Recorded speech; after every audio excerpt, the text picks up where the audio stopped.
Pertempuran 5 hari adalah serangkaian pertempuran antara rakyat Indonesia melawan tentara Jepang yang terjadi di Semarang pada tanggal 15 sampai 19 Oktober 1945. Dua penyebab utama pertempuran ini adalah karena larinya tentara Jepang dan tewasnya Dr. Karyadi. Awalnya, pada 1 Maret 1942, tentara Jepang mendarat di Pulau Jawa. Dan 7 hari kemudian, tepatnya 8 Maret, pemerintah kolonial Belanda menyerah tanpa syarat kepada Jepang. Sejak saat itu, Indonesia dikuasai oleh Jepang. 3 tahun kemudian, Jepang menyerah tanpa syarat kepada sekutu setelah dijatuhkannya bom atom oleh Amerika Serikat di Hiroshima dan Nagasaki. Peristiwa itu terjadi pada 6 dan 9 Agustus 1945. Untuk mengisi kekosongan tersebut, Indonesia kemudian memproklamirkan kemerdekaannya pada 17 Agustus 1945. Hal pertama yang menyulut kemarahan para pemuda Indonesia adalah ketika pemuda Indonesia memindahkan tawanan Jepang dari Cipiring ke Bulu.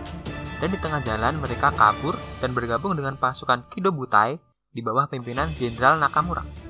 Setelah kaburnya tawanan Jepang, pada Minggu 14 Oktober 1945, pukul setengah 7 pagi, pemuda-pemuda rumah sakit mendapatkan instruksi untuk mencegat dan memeriksa mobil Jepang yang lewat di depan rumah sakit Purusara, atau sekarang lebih dikenal dengan nama Rumah Sakit Karyadi.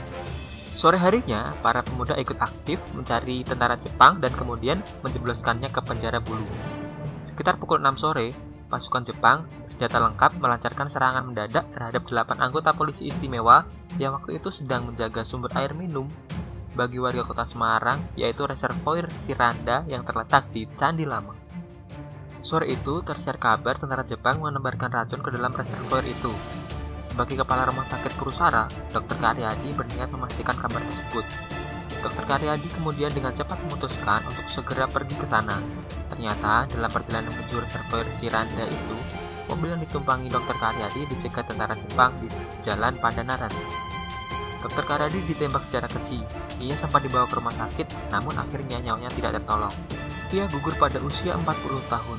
Untuk memperingati pertempuran 5 hari di Semarang, akhirnya dibangun Tugu Muda sebagai monumen peringatan dan diresmikan oleh Presiden Insinyur Soekarno pada tanggal 20 Mei 1953. Sekian, semoga bermanfaat dan sampai jumpa di video selanjutnya.